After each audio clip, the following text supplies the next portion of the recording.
Welcome back to part 4 here. We're going to look into the last segment of the radio drama script that you were assigned to read and wrap up the play in that sense. So we'll be right back with that.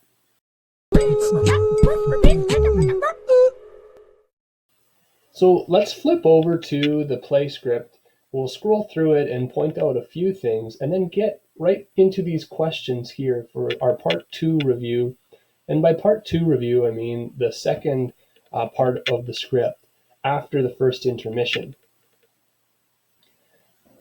So here's our script. Let's scroll way down to where we ended off, about page 20 or so. We'll let this load up.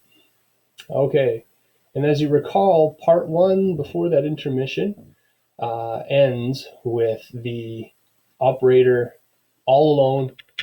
Is there anyone on the air? Isn't there anyone? And by the way, it's really interesting. You've got that like deliberate silence. I mean, when is radio ever, unless you're not tuned into an actual station? If we tuned into a station and it wasn't broadcasting anything, okay, it wouldn't take very many seconds for us to be alarmed that something isn't happening the way it should be. The radio is constantly projecting sound, right? I remember this one ad at one point, or public service announcement, which would have been during your advertisement time on the radio after between songs or whatever, and it would be, and then the guy would say, "That's 5 seconds of your life you'll never get back." And it was, I don't even remember the point it was trying to make, but it was intentionally using silence as to have a very strong effect. And so I won't point that out just because there is kind of silence here. There's no interaction, and that the radio, the simulated radio broadcast is actually, and that should be alarming. It is. You don't broadcast radio and not actually project anything. In any case, we get right into our second part here. Now, it's interesting because who is this figure in our second part? It's Professor Pearson. Do you remember him? Yeah, he was a professor looking through the telescope in the first part. He's the guy who accompanies Phillips to the site of the crash at Grover's Mill, and he gives some testimony during the first part of the story. And now here he is. But here he is giving this self kind of narrated account of what he's going through. So it seems apparently where everybody else at Grover's Mill, the militia, observers, whatever, even Phillips, the reporter, are presumably dead, fried or burned to nothing, charred to nothing, Pearson, for some reason, is still alive. How? Well, he hid out in a farmhouse for several days. Here he is, as I set these notes on paper. What's he doing? He's writing. He's writing kind of like a journal log, knowing that outside he's just witnessed the complete annihilation of the militia, and maybe he's been tuning into the radio and has seen complete destruction of America by these Martian machines. And he doesn't know, as this first little bit goes on, if he is the only human alive. There's no life around him. Okay, he sees wrecked car, baggage overturned, maybe this car trying to flee or get away, blackened skeleton. He keeps moving on, and he's prepared that if he sees these Martians, that he's going to fling himself flat on the earth and pretend that he's dead or hide from them somehow. Okay, now I just want to say here, okay, so he sees this small red squirrel and he realizes that, oh wow, there still is life. And that's cool because that's our first sighting of life beyond part 1, other than Professor Pearson himself. So it is a question we ask, is like, is everything destroyed? Is there life? Well, there's no cows. Check this out. There's dead cows all over the place, but there is this squirrel. So that's kind of neat. Now, he is walking towards New York on foot from Grover's Mill to New York. You could take a look at that. Just Google Grover's Mill to New York City, and you'll see that it's a pretty fair walk. So he's walking. I don't know how long it takes him, a couple of days. But anyways, so he gets to these buildings, and suddenly, who does he meet? A stranger. And it's interesting because we actually never know the stranger's name. He's just a stranger, some random guy that Pearson meets. And now we have this idea that, okay, there must be pockets of people in hiding.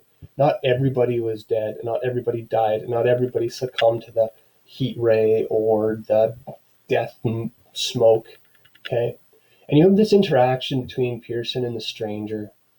Very interesting. We'll come back to some of this stuff. Um, here's another part here where Pearson. Why am I not selecting?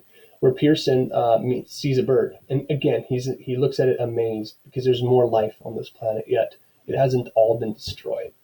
Okay, and then we get an idea here of the stranger's idea. We'll talk more about this in our theme discussion later on. But the stranger is a former militia member. He wants to be a survivor. He's got this theory about living in hiding and someday overthrowing the Martians at some point. And he actually asks Professor Pearson to join him, and they'll kind of scrounge up qualified members of whoever's surviving of the human race to try to succeed in this plan to overthrow the Martians someday at some point in the future, and to live in hiding in the meantime and that type of thing. Okay? So the stranger has his own theories about why the Martians are there, and we may talk a little bit about why we think the Martians are there later. But why would the Martians even come to Earth? Was it to conquer Earth, to show their dominance, to set up a new, was their planet in destruction so that they came to inhabit ours? Or what are they here for? All right. They interact for quite a fair amount of this second part of the play. They still are. Oop, sorry, I went too far. Pearson, last words to the stranger is, "Where are you going?" "Not to your world. Goodbye, stranger." And presumably Pearson keeps walking on. He doesn't fall for the plan or volunteer himself to join the stranger in this plan that he has. So think about why he might not. But for whatever reason, Pearson actually keeps walking. And I think he doesn't necessarily know what he's walking for or why he is. But he's walking right into the thick of it, right into downtown New York, right down, right into, they tell us Central Park, okay, right in the center or the heart of New York City, where all the Martians went. Okay, why is he going there? Where all those Martian ships went, the tripod machines. Why is he going there? I don't know, but he is. Now, I like this scene with the dogs. Let me see if I can find this. Okay, I caught sight of a lean dog running down 7th Avenue with a piece of dark brown meat in his jaws and a pack of starving mongrels at his heels. So there is starving dogs that are still alive, and they're eating a big chunk of dark brown meat.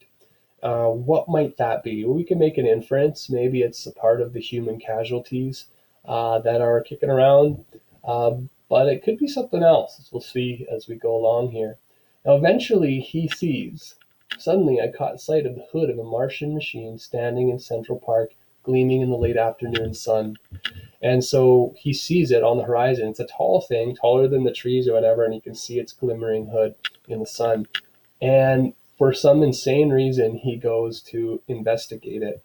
Now, I don't know about you, but if I saw a Martian machine, I wouldn't be going closer to it, but probably running away from it.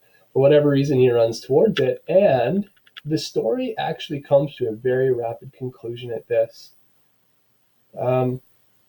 At this point, right here, okay, he explains that there are 19 of the metal titans, those tripod machines, arms hanging listlessly. The inhabitants of those machines are kind of nowhere to be seen other than stark and silent laden Martians with hungry birds pecking and tearing brown shreds of flesh from their dead bodies. So what does he see? He sees heaps of Martian corpses being scavenged by birds and dogs and whatever. It was found that they were killed. So later, it jumps into the future already. Later, it was found they were killed by bacteria, disease, by some sort of germ that they hadn't had a defense for, but that man did. So we had immunity to. Very interesting. By the humblest thing that God in his wisdom put upon this earth, a germ. And that is interesting in talking about today's context because of the global pandemic and how we react in the face of a germ ourselves when we don't have immunity to it. In this sense, the Martians come to Earth, and the germ is actually something that doesn't destroy us. The germ is something that saves us. So, kind of something interesting to connect to our current time. In any case, he goes and Pearson gives us his last concluding thoughts. I would read those quite carefully if you haven't had a chance to yet, or reread them. It is interesting. It seems to change his perspective, and it gives us a conclusion of the story a little bit. He thinks a little bit less about humanity and about our invincibility, which we'll talk about as a theme of the story. I think it's also interesting because we expect the story to have a conclusion, and this one sort of does too. You know, it says it takes some time. Um, in April Hayes, Watch Children Playing in the Streets, where a new spring. So when the spring comes back and it heals the black scars of bruised earth from the past spring or whatever it was, about a year goes by or whatever, and the earth is healing. And that's just so cool to think about as a theme, as well as the fact that however much we wound the earth, if we pull back, the earth will heal itself. It's just got this remarkable tendency to heal. And even like a wound on ourselves, nature wants to heal and to kind of go back into balance.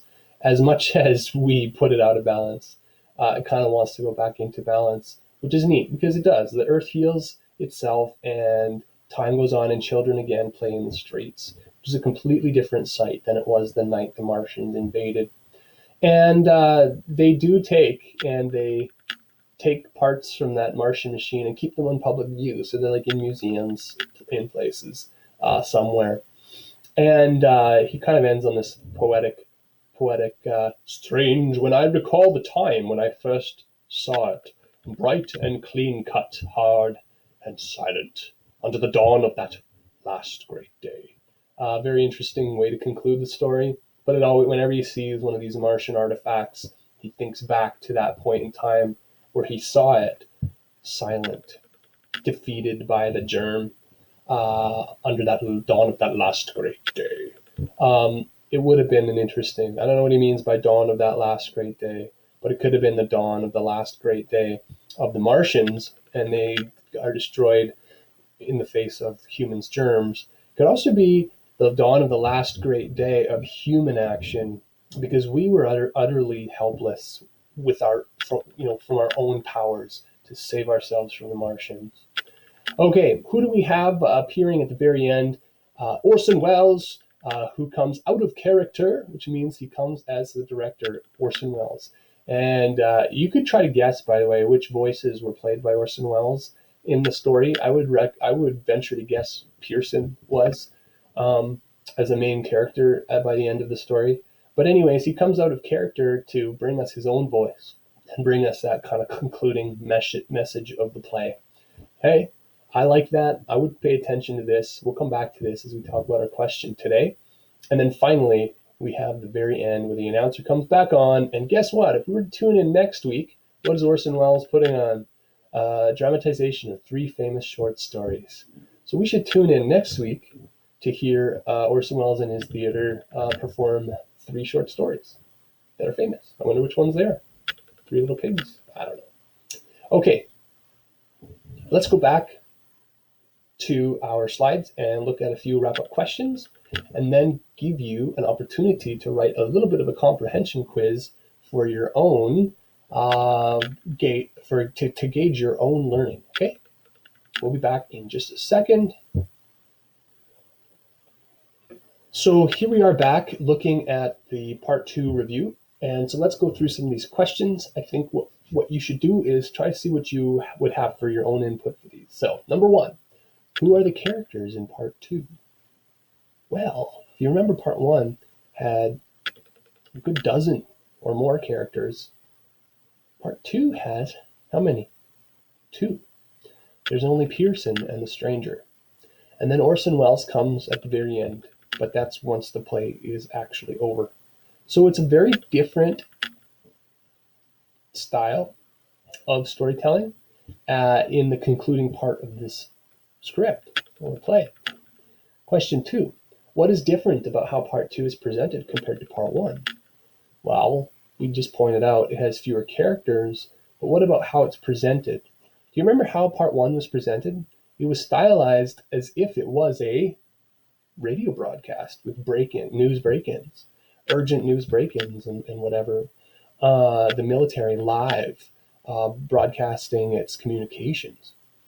Part 2 doesn't have any of that. What is part 2? Part 2 is more like a memoir of who? Professor Pearson. Now, it sort of starts as a live memoir, but as time goes on, we get this idea that it's not a radio broadcast, but it's more like a journal recording that is narrated by Pearson, aside from that part where he meets the stranger. But it's a little bit of a different storytelling technique. And can an author do that? And was that effective for him to suddenly stop the radio broadcast kind of theme and go right into kind of a narrative first-hand account storytelling from Pearson's perspective? Well, one, we have to say he has to change the way he delivers the story if he wants to discuss a conclusion. Why? Well, he can't tell the conclusion through radio anymore because the radio station's actually been destroyed and all of its announcers. So that eliminates him to continue with that method. And it is effective because he picks one character that has an authority that we have grown an attachment to because he was a prominent enough character in the first part to carry on that story, and that was Professor Pearson. So it is an effective way. You might be able to think of other ways he could have concluded the story, but Orson Welles and his theater decide to do it this way, and it is different than part 1. So hopefully you caught that. Number 3, pardon me, is there any evidence to think that Orson Welles knew how people had reacted to his radio drama before the end of the broadcast, like before the end? If you recall, the intermission happens, and everything before the first intermission was broadcast as if it was live radio. And so once you hit part 3, it changes its style. So the question is, during that intermission, did Orson Welles get hints that people were reacting to his radio drama as if it were real? And that's an interesting thing to think about. Now, there is a possibility. We know that people were calling the radio stations and newspapers and police, and maybe Orson Welles was made aware of that at the first intermission, that people were falling for this and thinking that it was real. By that point, I don't think he would have cared too much because, as you may have remembered reading, it says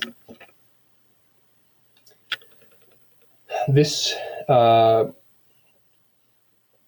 You are listening to a CBS presentation of Orson Welles and the Mercury Theater on the air. So there's a bit of a disclaimer there anyways. It says it's from a theater company. But it could be that he knew. Why do I say that? Well, look at the very last thing Orson Welles says on the last page, 28. What does he say? He admits that the whole show was a trick. He apologizes in a way for the scare. But we also find out that it is an appropriate thing to do, or it should have been an expected thing to do, because what time of year was it? Did you pick up on that?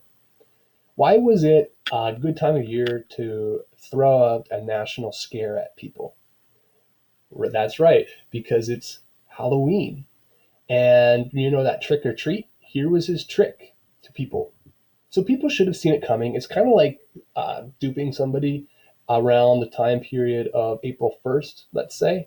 And people in the media do that all the time. And we fall for these crazy things on April 1st, and then we're like, oh, I was duped. It's April 1st. You're permitted to joke and deceive people on April 1st.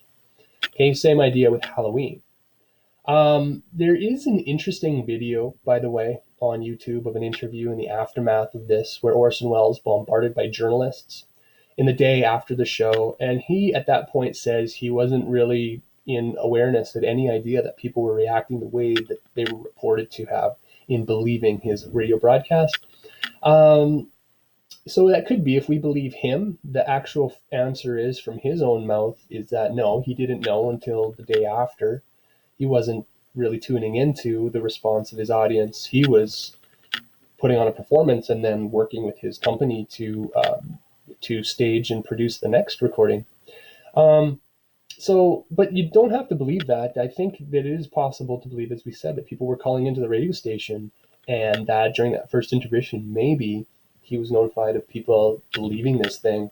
And so then by the end, I wonder if he had scripted in this apology, or if this was something that came after as an afterthought to say, hey, guys, come on, chill out. It's Halloween. Here's a trick for you. Don't worry. There's no Martians in the pumpkin patch. It's just Halloween, and it was just a broadcast, and kind of says that at the end. So think about that. I think that's interesting to think about.